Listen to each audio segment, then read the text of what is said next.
This is the beginning video for Banana Pancakes and Strawberry Fields.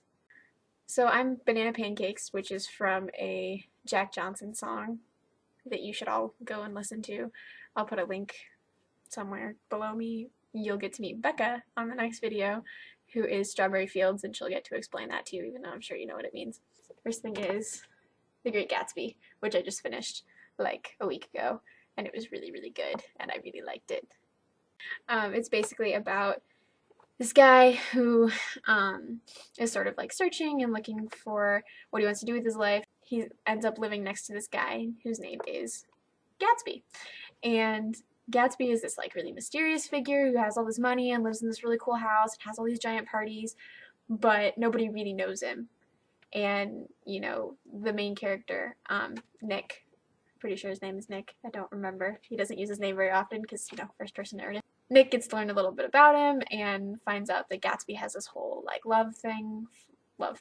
has this love for Nick's cousin Daisy, who's married to this guy named Tom, and then Tom's having an affair with this other woman, and there's all of these really weird characters and strange backstories, and then in the end it's all very tragic and sad, and you know, all of these really dramatic things happen. But I think it says a lot about the way people interact with each other and the way that we view people who we think are better than we are, but then when you really get to know them, you realize how similar people are deep down.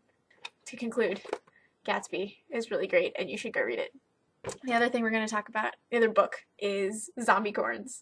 Zombiecorns is a zombie novella by the author John Green, who will be linked somewhere because Becca and I both love him a whole lot, and him and his brother Hank's videos are kind of what inspired our endeavors, I guess. So Zombiecorns is a really funny, in a morbid sort of way, story about a girl who's living after zombies have taken over the world because they get this virus from corn, which is funny in a sort of creepy way. It's very existential and, you know, looks at why are we here on this earth and why do we exist and how are we different from zombies or whatever. And I'm not going to say a whole lot about it because it's very short, so if I say too much it kind of ruins it for you. But it's a typical John Green novel, very interesting, very thought-provoking, even though it's not his best work. He admits it, so I'll say it too. But I will try and put a link somewhere for that if I can find it. You can download it and read it. He wrote it for charity, but the charity event's over, so now it's just available online. So that's the nerdy portion of the video. I just realized my camera has been crooked for the whole video. Our next topic is from Order Among Chaos on Twitter, who's a friend of mine. And Becca and I put out this tweet that said, hey, you're connected to this on the internet, so what do you want us to talk about in our first video? And one of the few comments we got back was to talk about Taco Bell. I honestly believe with all of my heart that Taco Bell is an underrated resource. I mean, if you think about really the junk that is in Taco Bell and how much teenagers eat it, you should just applaud us, because it takes great skill to eat as much Taco Bell as we do. I swear, I would not have survived the summer before college without Taco Bell.